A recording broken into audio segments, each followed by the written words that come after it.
The Nigerian military says IPOB is a terrorist organization. The implication is they will be treated as such. The military believes the group is violent, and here are the reasons stated by the Director of Defense Information, John Eneche.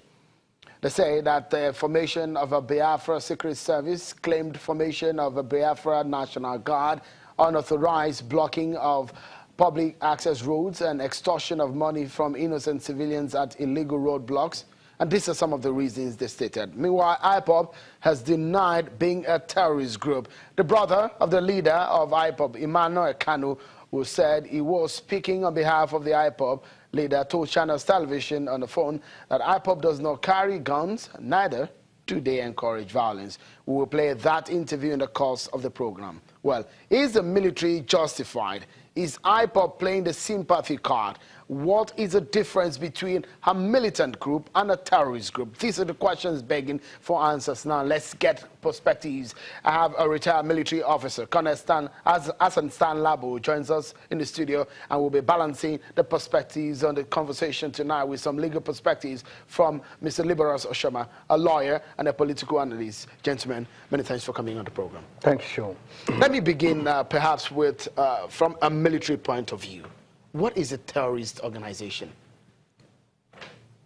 A terrorist organization, I would say, is any organization within a geographical entity as Nigeria that bears arms, that constitutes a nuisance to national security, that kills defenseless persons, that, does all things, I would say, that somewhat contradicts the very ethics of the law that binds us all together.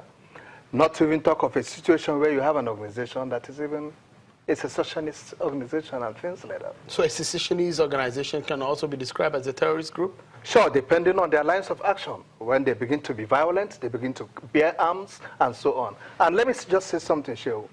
In most cases, when we talk of bearing arms, people often limit their definition of arms to AK-47. Even if you carry a pounded yam, pistol, a mortar pistol, you are armed. If you carry a knife, you are armed. If you carry a cutlass, you are armed. Even a broken bottle? You are armed. You don't. So the definition of an arm is...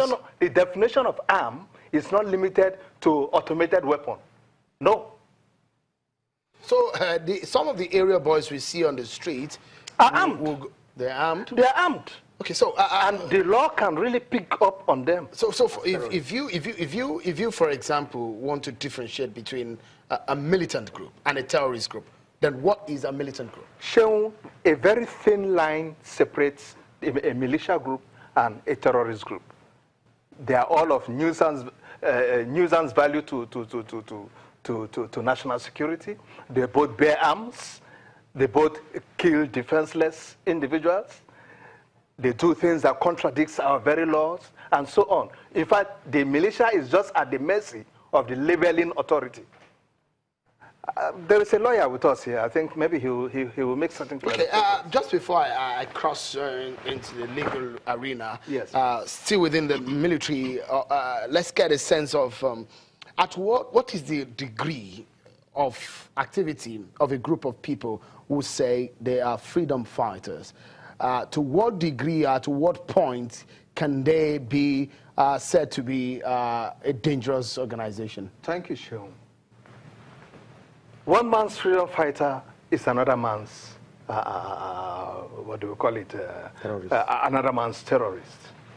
However, even if you say you are a freedom fighter or you are pushing self-determination or whatever, your approach, the manner in which you handle the situation, can either attract negativities upon you or attract positive sympathy for you. Okay? There is a way, whatever IPOB and Kanu are doing, that could have really attracted sympathy on them. Okay. Take a pause, Colonel. Let me cross to the lawyer here. Legally speaking, what is the implication of a government, particularly the defense headquarters saying this group is a terrorist organization, legally speaking? Legally speaking, the moment you're declared a terrorist, that means you are declared an enemy of the state. And you know the way the state treats its enemies. And so that's why, for me, I think it's a bit extreme. It's a bit extreme, especially the circumstances that breeds these organizations, this group. It's not the first, and if the issues that led to, the formation of these groups are not addressed, it won't be the last. And so, once a state declares you a terrorist, they treat you like an enemy, and in most cases, you find out that to deal with terrorists, even the laws, in some cases, are amended to hold them beyond, the statutorily allowed period for which, to bring, suspects before the law.